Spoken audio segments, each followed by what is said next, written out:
Jason, what are you drinking on today? It's a new beer called a Right Proper, which is a DC brewery. The beer is a Big Tomorrow. It's an India Pale Ale. How's it? It's all right. That was my first sip, so we'll see how the rest of it goes. They make two other beers that I really like. One's called a Raised by Wolves. It's like a pale ale, and they have a Vit beer that I like. So they had a variety pack at Whole Foods that was the Raised by Wolves and the Vit and this, so which I had never heard of. Okay. But I was like, well, at least 2/3 of my 12-pack will be for sure very palatable. Yeah, and then you get some bonus beers that you may like. I mean, it's 7.2% alcohol, so it's got that going for it. Sure. Getting work in. That's right. So worst case scenario is you get to feeling a little good. Right. Exactly. It's like Thomas Bryant minutes in Game 6 of an Eastern Conference Finals. Just worst case scenario, he gives you some good hustle points, maybe a block. It's a weird flex to get the crowd excited. Best case scenario, he goes Will Ferrell and old school and just blacks out and hits 4 3-pointers.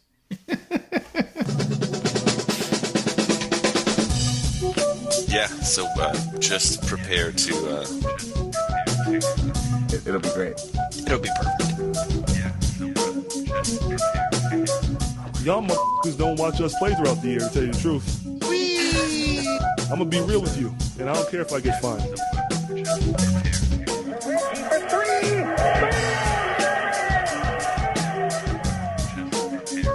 I got my sweet jerk off. Put some strings on. That train is off the tracks. Who doesn't love the bouncy castle? Hitler. Just prepare to... just prepare to be awash in unbeatable goodness.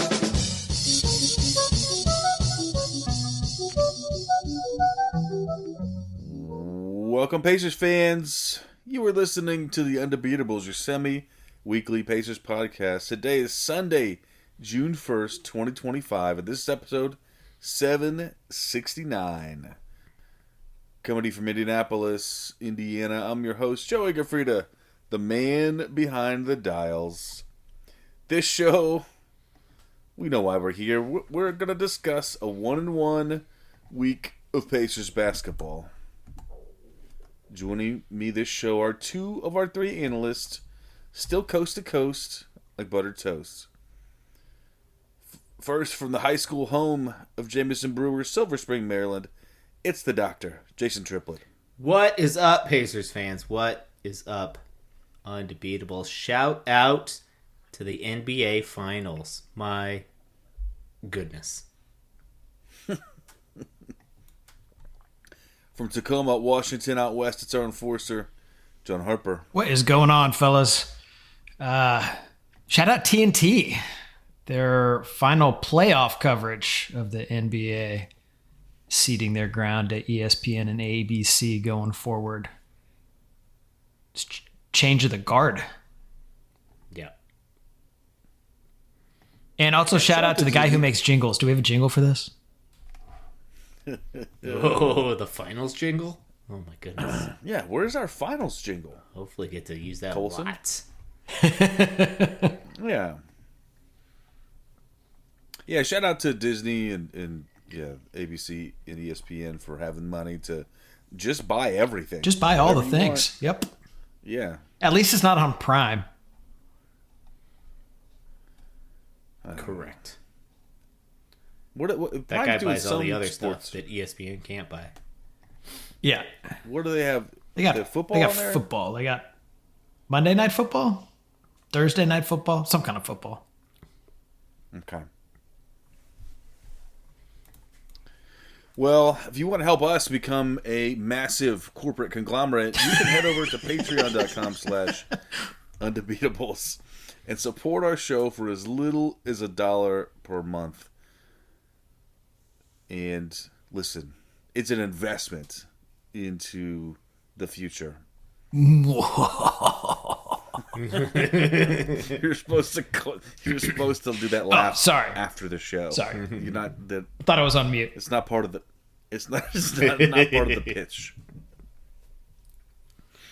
And thanks to all of our new patrons, I have not. I need to get some things in the mail to everybody.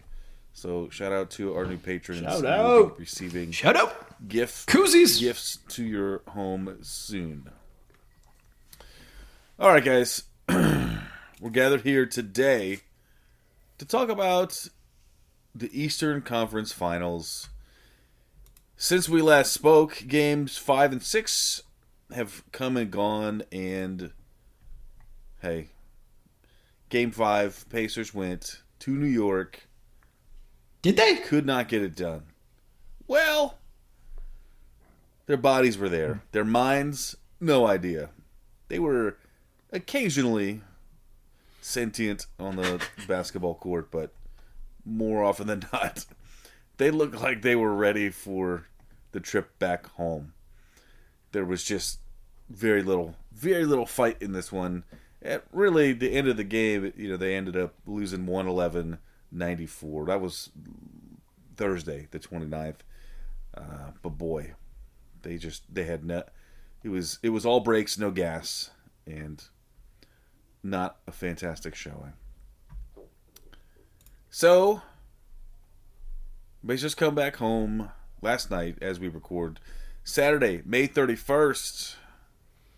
Knicks are still on the same ropes. Pacers still one game from the NBA Finals. In this game, they turned it up.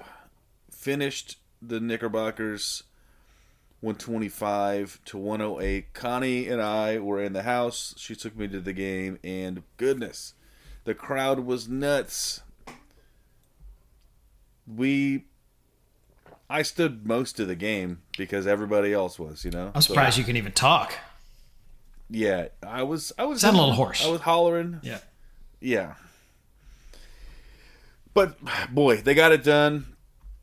Big games out of Pascal Siakam, I think was the steady hand for the game, and then Tyrese Halliburton showed up in the fourth and turned up he helped finish the game off.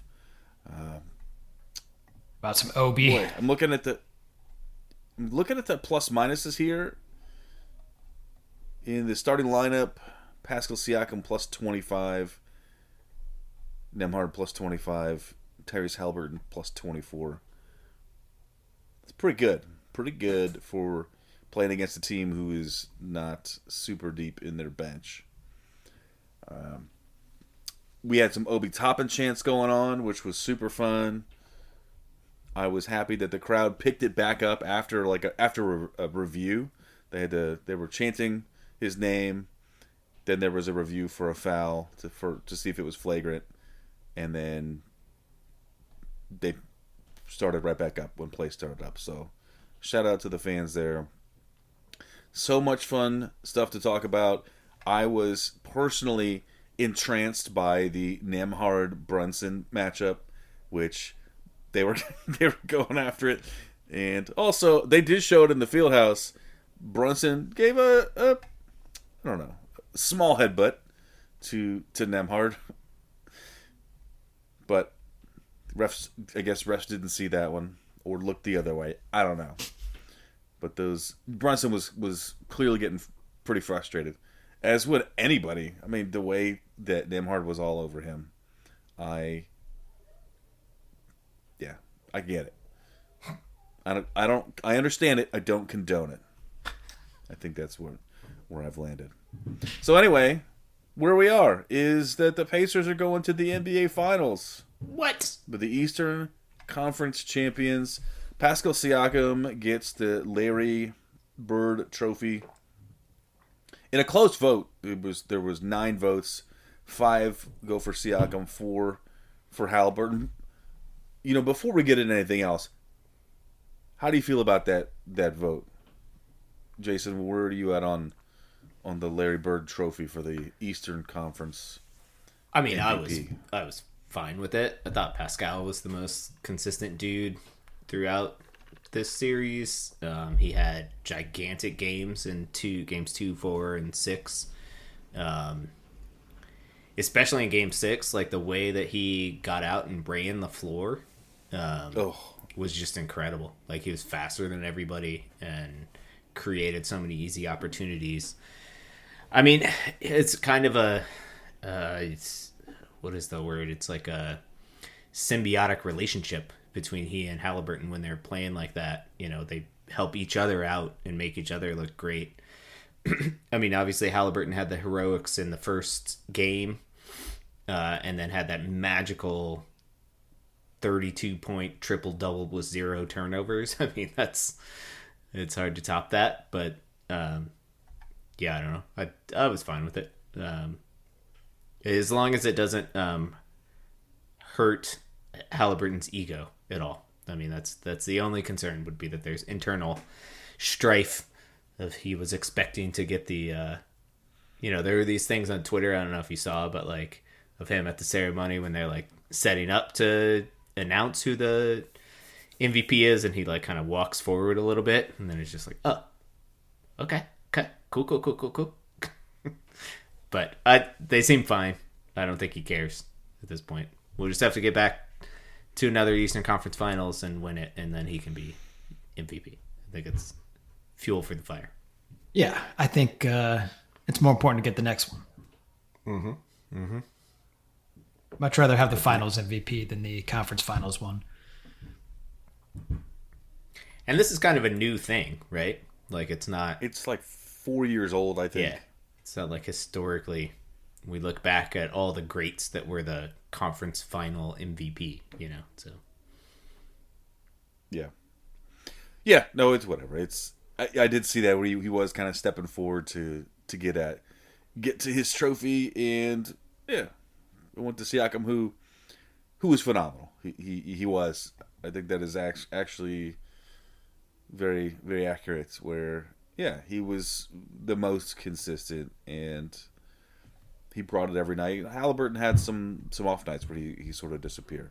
So, you look at the game 1, the most insane individual shot goes to Halliburton, who had lots of high highs, but yeah, I mean it was close as evidenced by the voting, right? I mean sure. Yeah, sure.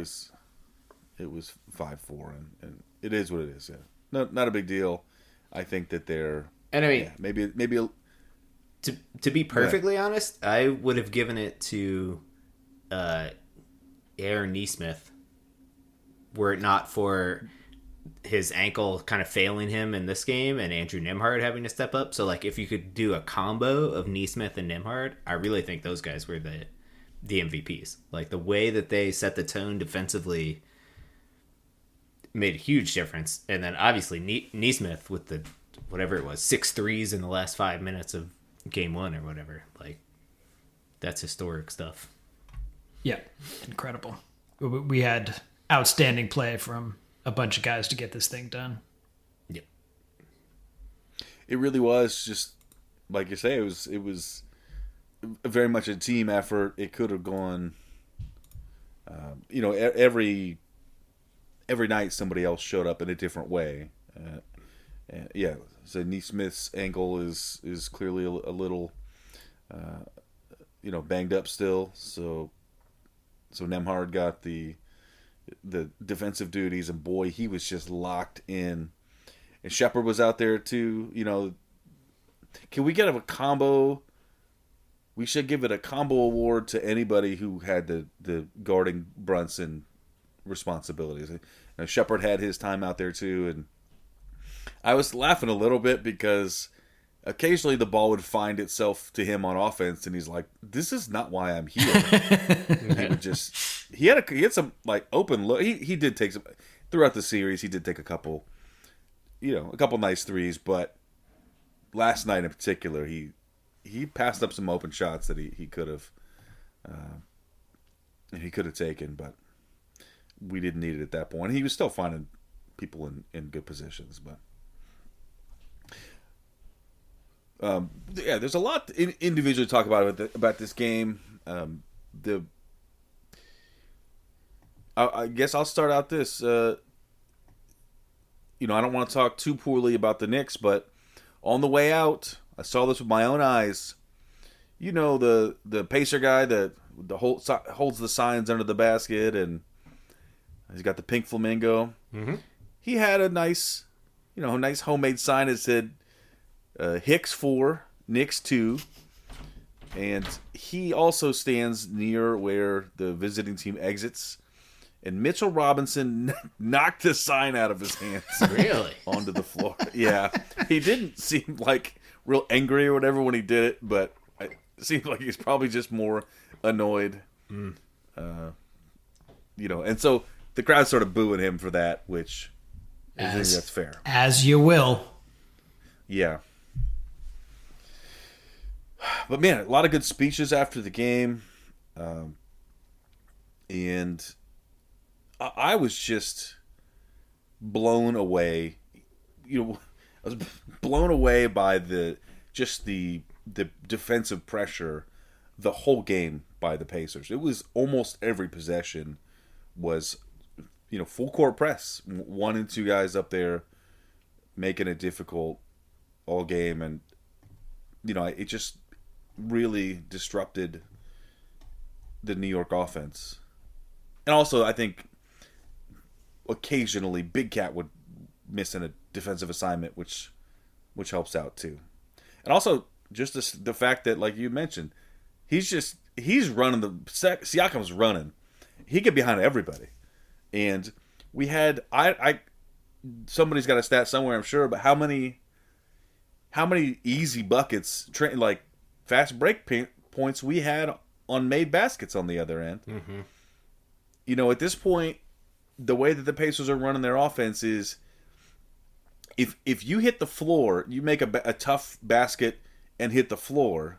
If there's no foul, we've got a 4-on-5, or we 5-on-4 down the other way, and we scored 10-ish at least points were like that, where it was just points on made baskets, and that's the team that wins the games. They got to play like this. And I love the Indiana fans because they were doing the same things. There'd be where they would hesitate a little offensively, and several people were like, "Go, go, go, go, go," because we know we got to play like that, and we did a great job. We played that way, Game 6, and it paid off. We had a good lead in the fourth quarter, and we extended it. And yeah, we had good performances out of a lot of people. They said Obi Chant was going on. It was great. All the starters had their moments, and we even had almost a full minute of James Johnson and Furphy on the floor. Yeah, no, I mean, it was a beautiful performance. I mean, the Pacers won the game in the first 5 minutes after halftime. I thought that first half of basketball was some of the best basketball I've seen all season from both teams. Like, it was just, played to a T. Both teams were doing exactly what it was that they were good at. New York was grabbing a bunch of offensive rebounds and scrapping and forcing a couple turnovers, and the Pacers were out and running, and it was very even. The Pacers kind of made a little run right at the end of the second quarter that was offset by an OG Anunoby buzzer beater, basically, at halftime, but then came out on a 9-0 run to start the second half and really never looked back since then. I think New York cut it to maybe 6 a couple times or something. But really were never a threat after that. Especially because, like you said, the way, Joey, that they were playing defense, New York had to work super hard for every bucket, unless they got a turnover and a fast break, which they got a few of those. I mean, they credit to them. They forced the Pacers into some sloppy plays, but Pacers forced 17 turnovers in this game, 25 fast break points, outscored them in the paint. What was the number? I forget. I guess we didn't outscore them in the paint, but we had been getting outscored in the paint. So 50 to 54, they beat us there. And kind of held our own on the glass, I would say, especially in the second half. And yeah, just magical. I thought Tyrese was really good at picking his spots and like being aggressive down the stretch, like you said. Towns was doing that drop coverage in the pick and roll, and Tyrese was just taking advantage and would like float into the lane and be like, all right, I'll hit this 10-foot floater, sure. And he did that like 3 times, and then cashed a logo 3 and was like, peace out, see you later.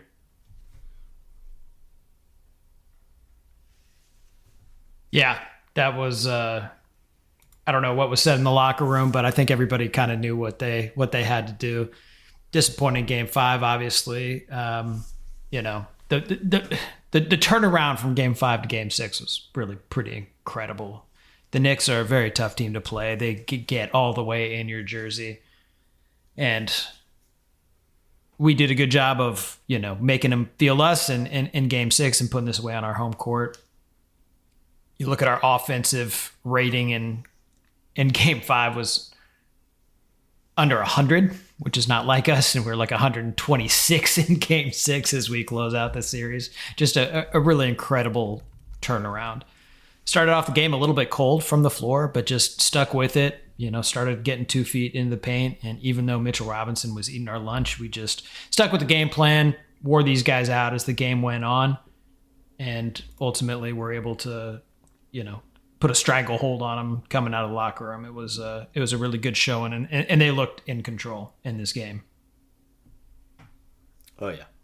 Good sign. Did you see the stat that it was like game 5 was the first time the Pacers hadn't scored 100 points since February 8th or something like that. It's like before the All-Star break. I didn't realize that. Like, it's crazy.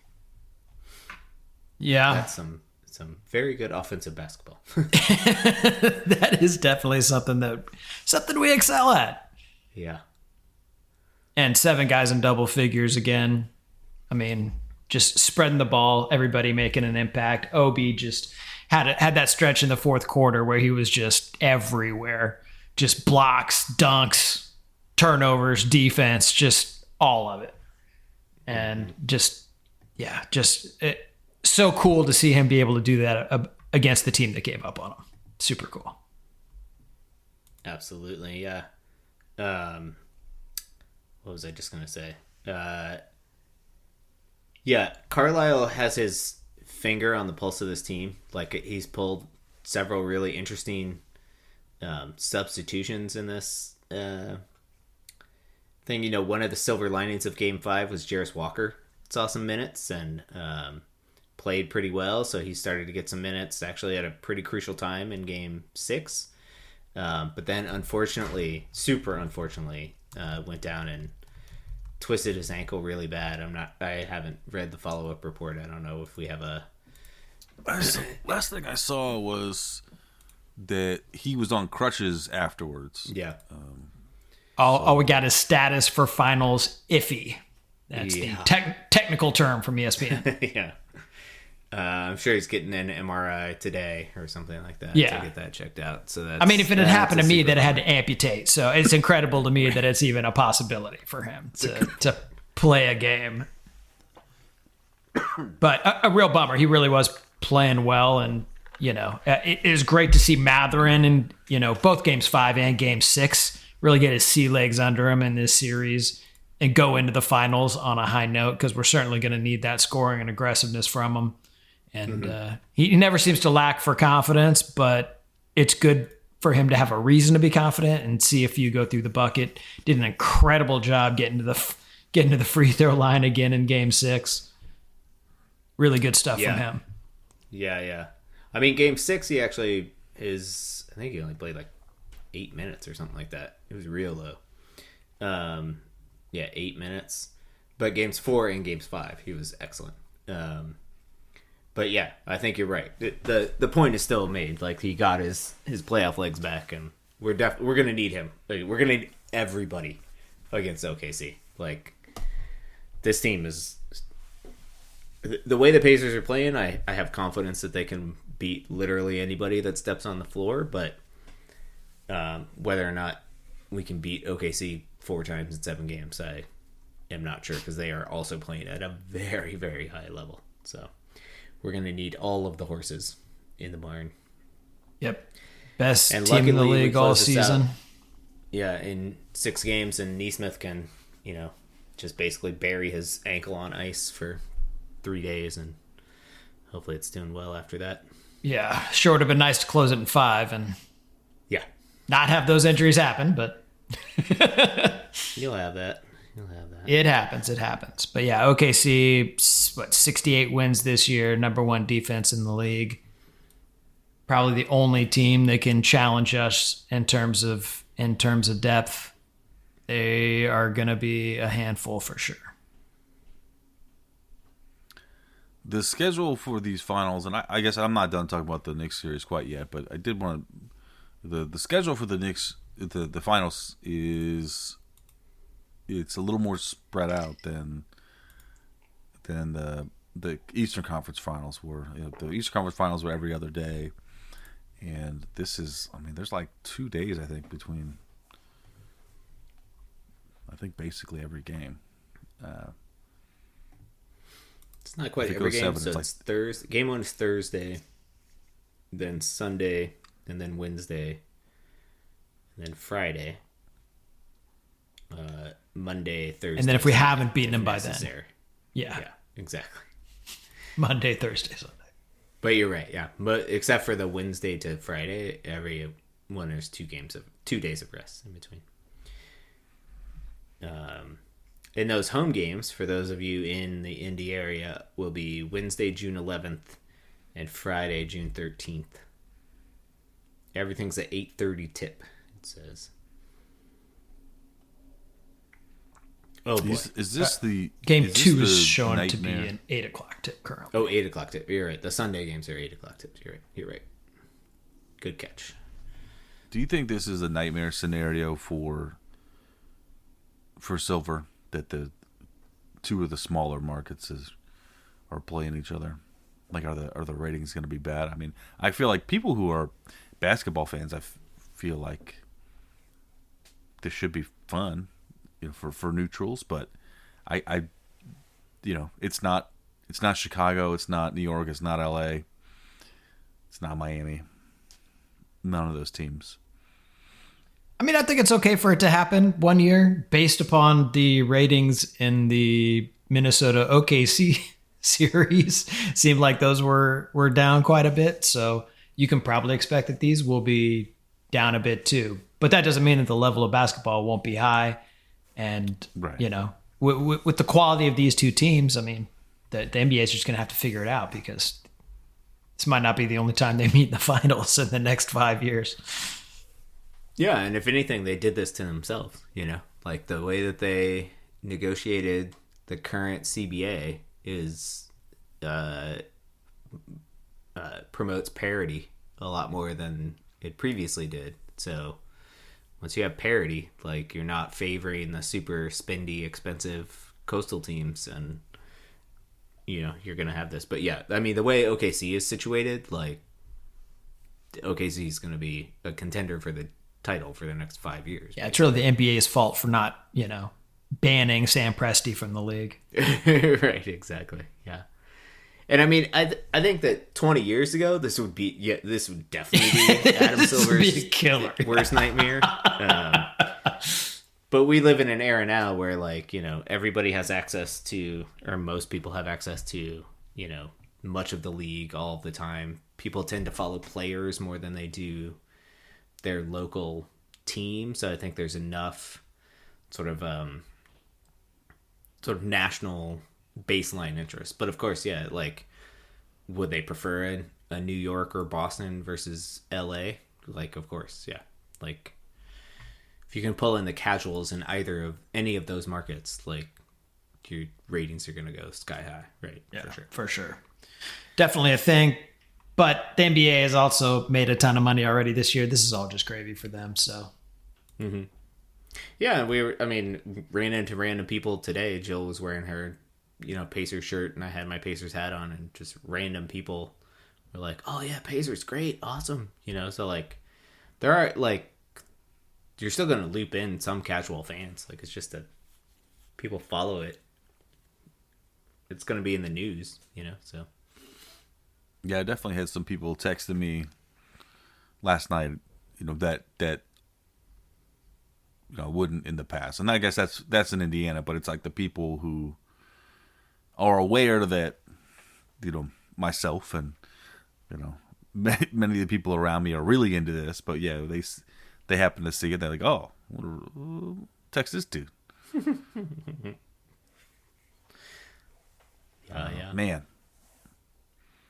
Welcome aboard the bandwagon. We're happy to have you. yeah, Yeah. absolutely. We got Plenty of room out here. we got plenty of space. Plenty of room out here. That's It's right. cheap. Like in the Midwest, like it's cheap. We got space. We got like the Ford exorbitant version of a bandwagon. We like driving those big cars. So Joey, what was your Did you stick around for the whole trophy presentation and everything? And Yeah, in sure did. Reno, was it a cool thing to be a For part all of? of the sign batting, the whole deal, huh? It was cool. Yeah, I stayed for the whole thing, and after the game, they just kind of rope off the floor, and then the crew, the loved ones, and hangers on that are approved by the players. They all get onto the floor in the middle, and Reggie was out there, and the TNT crew, some of them were out there as well. But they give the trophy, the Eastern Conference champion. Hey, we get a new banner. I'm sure we're going to put up a banner. We every time we've won, even the division in the past, we put up a banner. So I was looking. We haven't had a banner since I think 12-13 was the last time the Pacers had anything to hang up. That was like Central Division champs. But then, we get the trophy, which Simon handed off very quickly because I think it seemed kind of heavy. looking I heavy. don't think he handed it off. I think other players came in and rescued him from dropping it. Yeah. And then I got to see there was a lot of good interviews. They interviewed. They went and found Miles Turner because he's not the superstar on the team, but he is the heart of this team, and he knows the people, knows the fans, he knows the organization best, and they people were going to him several times for interviews, and he said all the right things. He understands how it is. He's from Texas, but he gets what it's like to be a Pacer, and he gets what it's like to be a Hoosier. I mean, he said it. I've been here a third of my life now, and he gets it. So, and it was awesome to have all this with Reggie. Reggie in the house, which if he wasn't working, he'd be there in some capacity, but he was working anyway. So he still gets to keep getting them checks, and he gets to be there with the Pacers when they're going back. And the last time that they were this good, those were his teams. So, yeah, I mean, basically, I know some Knicks fans left and didn't stick around, which, hey, I get it. But almost everybody was there. It was just still like 17,000 people for the ceremony, and just cheering and hooting and hollering and getting, just everybody just so happy. And if you like to hear people blasting the song "What the Helly," and if you liked honking, the parking garage on the way out was a really good place to be. But it was just a great scene, and people were they were going to stay as long as they let them. People didn't want to go. And then on the way out, there was, like, the TNC broadcast guys, their studio, or, where they record is kind of out in the middle of the, the big open, the atrium at the field house. So, people were having fun, getting on the screen for them. And also, shout out to Carlisle, who, this was the final, the TNT crew had their final, they were broadcasting through the end of this series, and this was, of course, was the last game, and Carlisle, had some nice words for the TNT crew. So, those guys aren't going anywhere, but or they're gonna slap a different logo on their microphones, but it's gonna be a big change for some of the coverage, in the next year. So, no, yeah, and I mean, like, those guys are an integral part of how the NBA has been consumed and the lens through which we've seen it for the last 26 years. I mean, what they've done has been really remarkable. I remember, they've been on the, it's been a show for 26 years, basically. And I remember in college, Thursday nights, staying up late, watching the late games, watching the halftimes. My favorite Kenny Smith quote ever is when he was talking about Kevin Garnett, and he was just trying to describe how he plays, and he was like, he plays like a guy that eats soup with a fork. He's just hungry,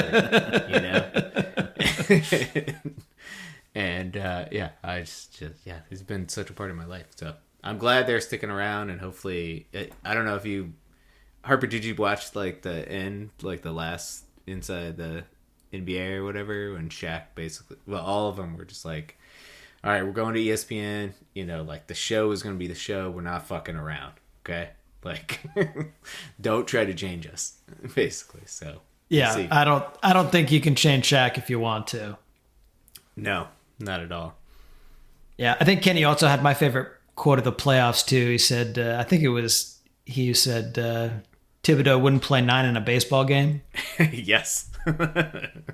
That's strong. That is strong. Very strong. Yeah. Yeah. So what is your? We don't need to do specific predictions just yet, but what's your metric of success for the finals? Would you be okay? Last year it was a close sweep, but we got swept out by the Boston Celtics in the conference finals. Would you be okay with a competitive sweep? Like, hey, it's cool just to be there, or do you want to, take a couple games? Do you need the title in your grubby little hands to get a smile on your face, Harper? I mean, I'm happy for now, but yeah, I mean, come Thursday, I'll probably need the title in my grubby little hands. If you ask me, you don't get these opportunities. We're already here. I mean, you don't get these opportunities very Why often. not? It's been 25 years since we've had a bite at this apple, right? And you got to understand, how rare it is to be able to get through these teams. So I just, all you can say is, you got to give it your 100%. As long as you leave everything on the floor, you got to be satisfied with that. And it's really up to these guys to just, be as great as they can be. And it's hard in a 7-game series. This Oklahoma City team has a way of making guys look bad. They beat champions in Denver already. This is a really good team. They got a really good coach. They've got the MVP. We are very much going to have our hands full. But I know our guys can play great, and we go deep, and it's good. If nothing else, it's going to be a heck of an exciting series. So, that, like I said, you got to leave it on the floor. No, That's all you can do. I mean, it's been a quarter century since we've been this close to a title, and that's a long time. And I don't want it to be I don't want it to be another 25 years before we experience this, but B, like you said, these are rare opportunities. And I think that Pascal Siakam is an awesome dude, and he's just got a lot of things that this team that meshes well with the way this team plays and all that stuff. But the other thing that he brings to the table is he has a championship ring, and he's talked to these guys all about, like, when I got my ring, I was in my third year in the league. I thought I'd be here all the time. Like, but that's not how it happens. This is hard. This is super hard. So you have to take advantage of these opportunities when you get here. And I think that, he's really got his level of leadership, I think, has really filtered through this team. There was a cool thing I saw on Twitter last night. It was like a video of him after the game. Thomas Bryant was kind of like, overwhelmed by the emotion of it all or whatever, and kind of like over at the scorer's table, like taking a moment, and Pascal saw him and went over and just like, you could tell it was just pumping him up, just being like, hey, look, dude, like, you stayed ready.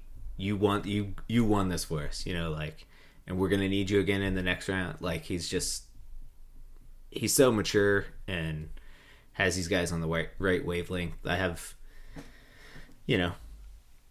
OKC is what, 8-1 favorites or something like that. They're like minus 800 or something. Yeah. So it's not good odds for us, but hey, man, I think our guys embrace that underdog role, always have, and they're gonna play. I think if we play our game the way that we can play our game, we can beat anybody on any given night, and I think they believe that too. And how could you not, having seen the things that they've done in this playoff run already? So, yeah, it's been an incredible run, and don't forget about Coach Carlisle. He's got a couple rings himself. He's got a ring, yep. Got two, actually. One with the 86 Celtics, right? Oh, that's right. Yeah. And then again in 2011 as a coach. So he's been here, and boy, I if I could give him my MVP, I might have thought about it too. He's had an incredible playoffs. He's really had these guys playing great, obviously all season, but just in these playoffs, these guys just look so prepared every night. And, being able to go out and play against these other incredible NBA coaches and just have our guys never look surprised, even though they're a bunch of 23-year-olds is really cool. This really is a world-class organization, and it's a cool team to root for.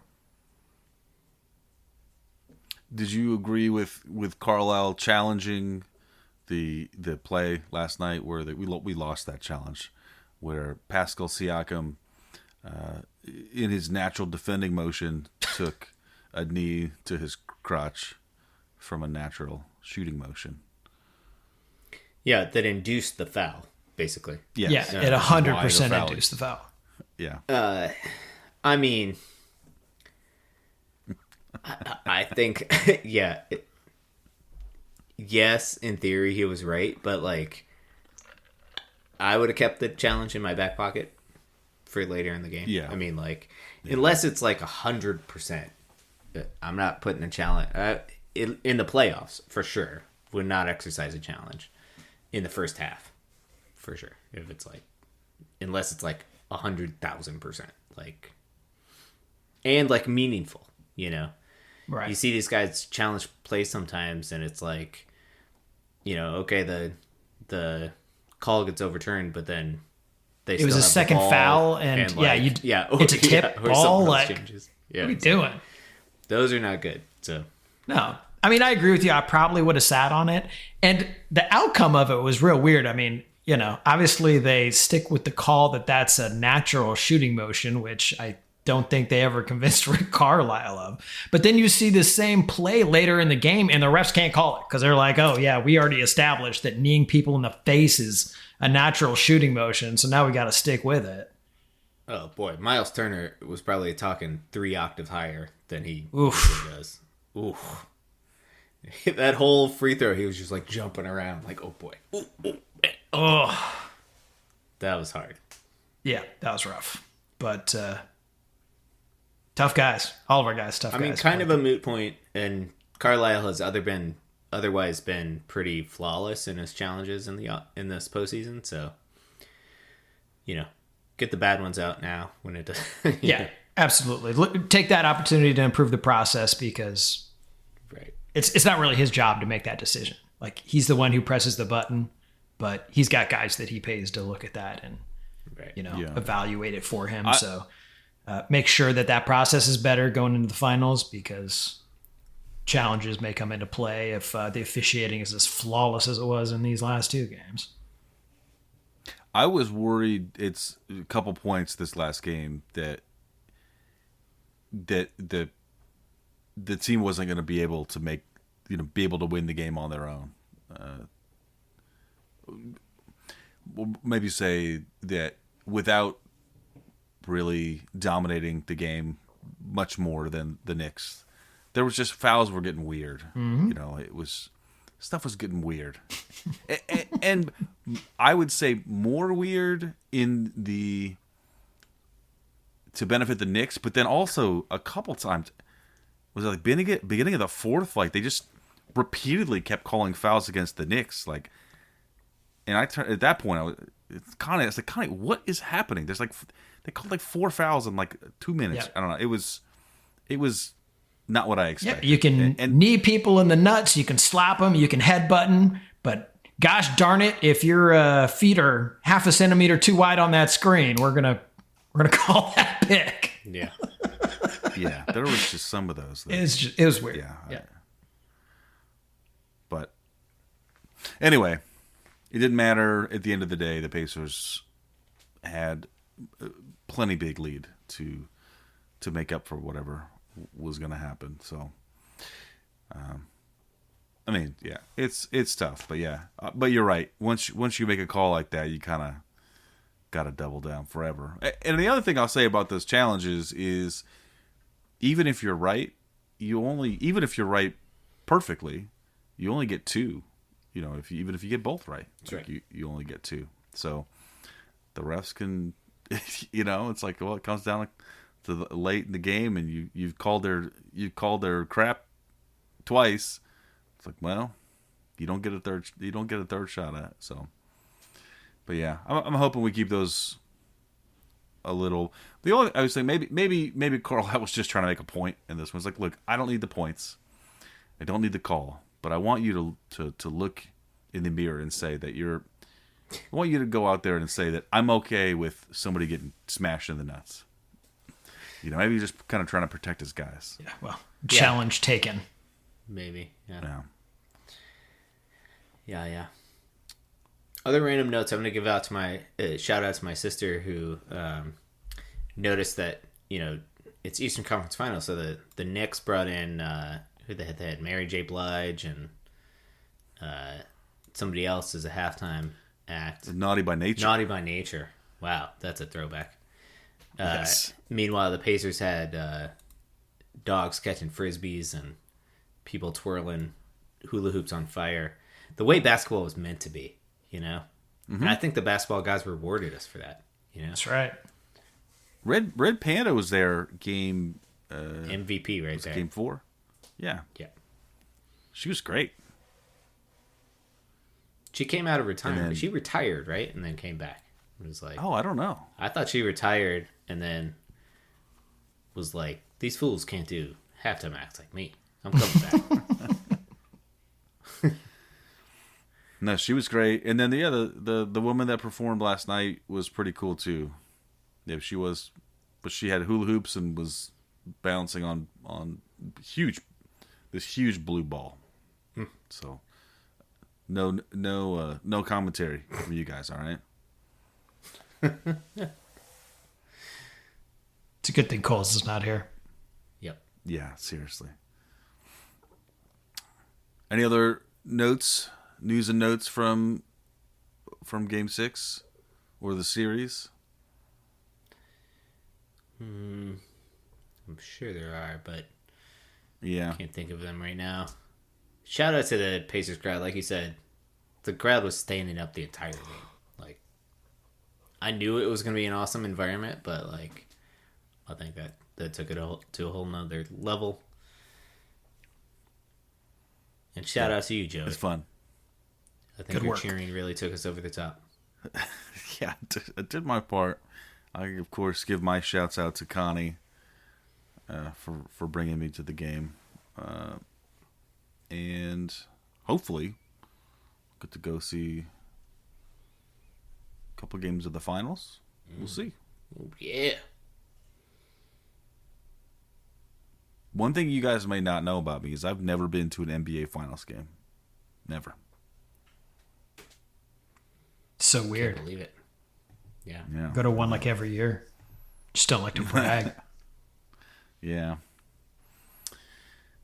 Well, I'm excited. There's going to be almost a full week of over analysis from ourselves and others. The national media. Oh, also, did you guys see that weird exchange? Here's my weird note. And did you guys see that weird exchange between Pascal Siakam and Greg Doyle? No.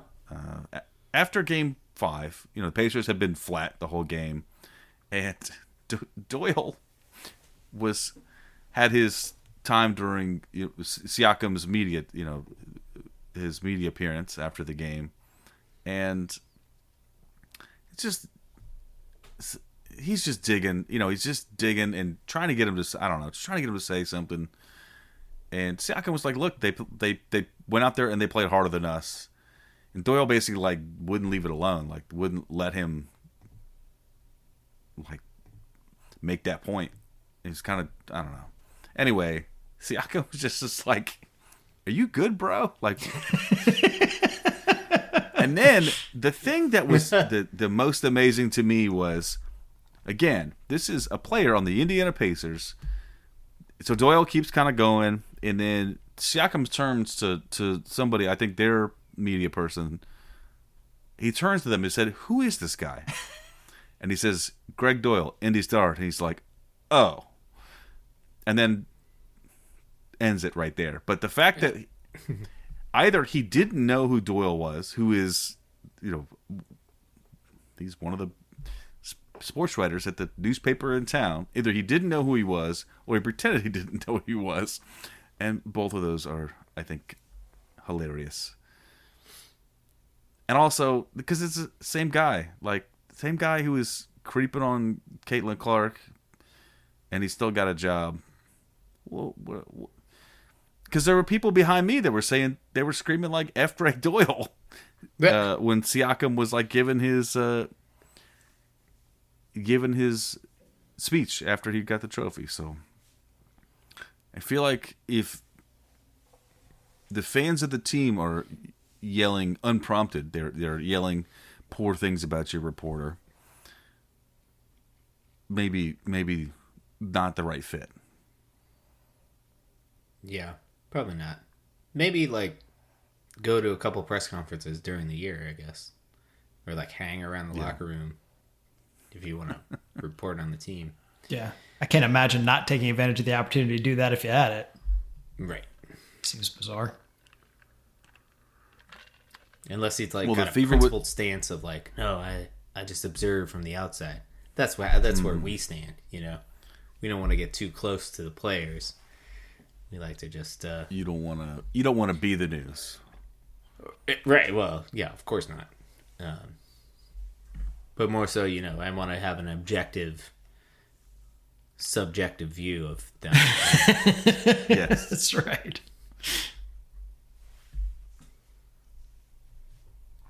All right. Well, guys, this has been an amazing run. for broadcast, I don't know. We're gonna do what we can here, but it's. There's endless speculation. We could do endless preparation, endless discussion about how we're gonna do this, and how we can get our grubby little hands on the NBA title. But until next time, you can find us on social media. We are on Twitter at Undebeatables. We're on Facebook.com/The Undebeatables. Our website is theundebeatables.com. There's also a contact form there. You can use that to send us a message. Email, shout out at theundebeatables.com and at the website /store for merchandise. Also, we're on YouTube. I forgot, I mentioned it some time ago. But anywhere you can get your YouTubes, we are on there too. And for the architect, Donnie Walsh, it's I think soon to be added to this list, Chad Buchanan and Kevin Pritchard. And for our once and always Hall of Fame coach, Bobby Slick Leonard, and probably soon to be added Rick Carlisle to this intro. Turn out the lights! The finals are starting! Woo! Do you think there's going to be a top 25 list of like executives and coaches? I mean, give it time. No, but well, executives and coaches we've had like 3, so I doubt it. But coaches, we could do a top 10, a fluid list of top 10 coaches. Where's O'Brien on that list? I'm sorry, Jim O'Brien. Above Bjorkgren. Yeah. Okay. You're not wrong. No, I'm not. I'm definitely not. Carlisle, well, I mean, Slick, I guess, would be at the top, but like, Colton never saw Slick coach a game, so. Fact. So, it's between Carlisle and Brown, I would imagine, is the best coach. Or Colson's top coach of all time. Pacers coach of all time. Dick Versace, you think he gets in there? What about Larry Bird? Larry Bird's probably up there. Yeah. Little Isaiah with his positionless basketball. Yeah. Ahead of his time. That's right. Who else we got? Well, then, Old Nate. Oh, yeah. Old Nate.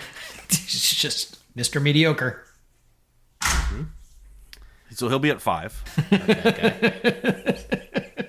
He'll be at 5. We won a lot of games. Good point. We went to the playoffs a fair amount of times. Best Got first blown round, out in the playoffs. Best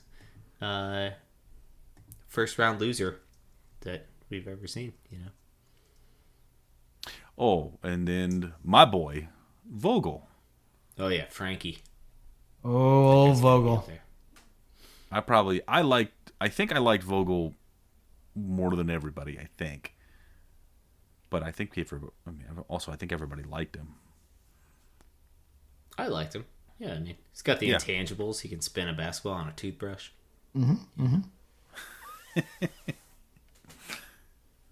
Where'd he go to? Juniata? Yeah. Is that the one? Juniata.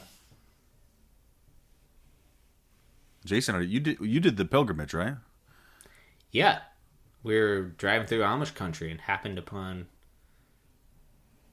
Juniata.